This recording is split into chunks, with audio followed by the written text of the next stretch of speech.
Lumaki po kami sa probinsya ng Capiz. Papa ko po ay operator lang ng fish pan.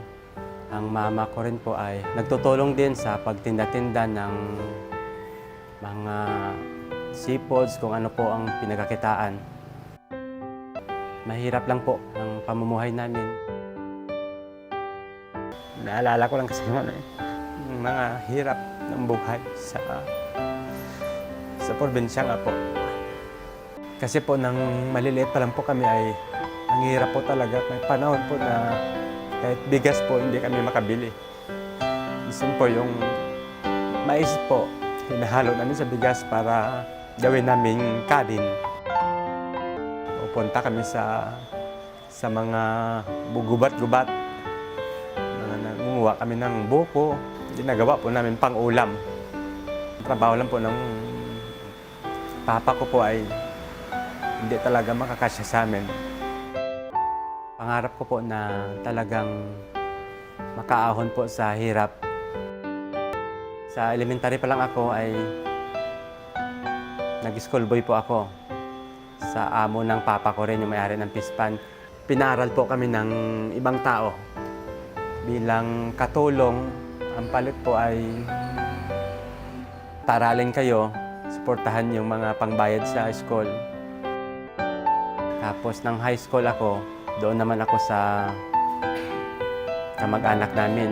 Ang trabaho ko doon yun po sa alimanguhan po. Alam ko po ay talagang po ay may Diyos po. Pero hindi na po namin naisip na maglapit sa Diyos. Kasi noon po ay ang paglilingkod naman ay baliwala naman yun eh. Kumbaga, hindi priority. Katoliko. Doon po kami namulat. Lumaki po kami doon. At saka yan din pong pagkakaalam ko na once na sumamba ka lang, lumingkod ka lang ay ayos na po. Nababanal na po kayo. Ako po ay fourth year high school. Yung kuya ko po na convert siya na una sa iglesia. May panahon po na sinama niya po ako doon sa iglesia ni Cristo. Nagtuloy-tuloy po ang pakinig ko doon. Doon ko po nakita na talagang ang iglesia ni Cristo po ay tunay na sa Diyos. Tunay na sa kay Cristo po. Pangarap ko po na talagang makaahon po sa hirap. Sinikapan ko po na makatapak lamang ako ng college hanggang po nakatapos ako. Nagtrabaho po ako sa isang resort.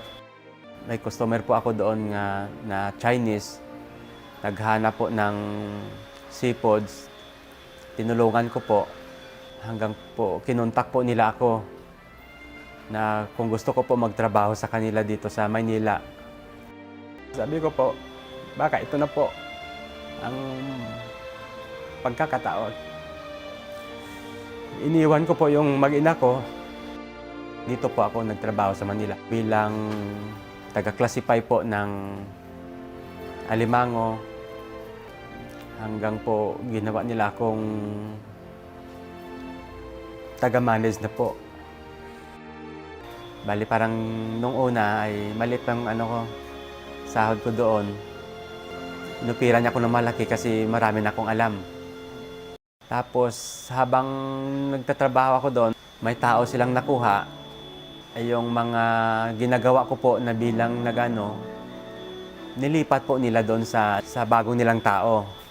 Hanggang po nagpasya po kami mag-asawang umalis. Mahirap po na nawalan kami ng trabaho kasi nga may mga anak ko nag-aaral, may mga bayarin din po ako na binabayaran. Ang hirap po talaga. Nakaranas na po ako ng hirap. Kumbaga, ayaw ko na po mangyari sa sarili kong pamilya. Ayaw ko po na maging kawawa po sila. Nanalangin po ako sa Diyos. Nagpanata po kami mag-asawa. Ang pangunahin po talaga ay ang paglilingkod sa Diyos. Sinisikap ko po na kahit po anong mangyari man, kung anumang dumating na pagsubok ay hindi ko po papabayaan ang paglilingkod sa Diyos. Kasi po, ang lahat-lahat naman po ay sa Diyos nanggaling. Mga ilang buwan lang po ay binigyan po kami ng isang negosyo. Dinagdagan po ang aming hanap buhay hanggang nakapagpatuloy po kami ngayon. Sa ngayon po ay established na po yung business ko. Yun po ay nag-i-export na po ako at nagde-deliver na rin sa mga iba't ibang restaurant dito sa Maynila. Ang lahat-lahat po na tagumpay po sa buhay ko po ay Diyos po ang dahilan. Mayroon po akong kumpiyansa na magagawa ang Diyos para sa akin. Kasi alam ko po na ang Diyos lamang ang makabibigay ng lahat. Nang ako po ay Iglesia ni Cristo na, ang laki po ng pagbabago po sa buhay ko. Doon ko kasi po nalaman ang mga tunay na paglilingkod. Masaya po ako na sumasamba. Masaya po ako na talaga po ang mga aral na napakinggan ko po ay tunay.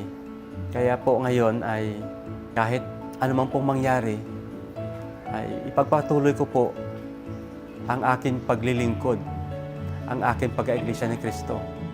Ibinahagi ko po sa mga kamag-anak ko. Sila po ay naakay ko na. Magulang ko, mga kapatid ko, at saka mga mahal ko po sa buhay. At pinapriority ko po na talagang sila po ay maakay po sa loob ng Iglesia ni Cristo kasi alam ko po na ito lamang po ang tunay na reliyon. Ito lamang po ang dapat pasukan ng tao para po ay maligtas sa araw ng paghukom. At hindi lang po na ang inaakay ko po ang mga pamilya ko, pati po ang mga kilala ko po, mga supplier ko po. Mayroon din po ako na napabautismuhan ng mga supplier ko po. Na po ngayon ay masigla na rin ang Iglesia ni Cristo. Kahit ano man po mangyari ay susunod po ako sa mga pagtulong sa anumang gawain sa loob ng iglesia. Kasi alam ko po na sa ganitong gawain po ay ito po ay ang Diyos na lulugod at makatamo kami ng kaligtasan.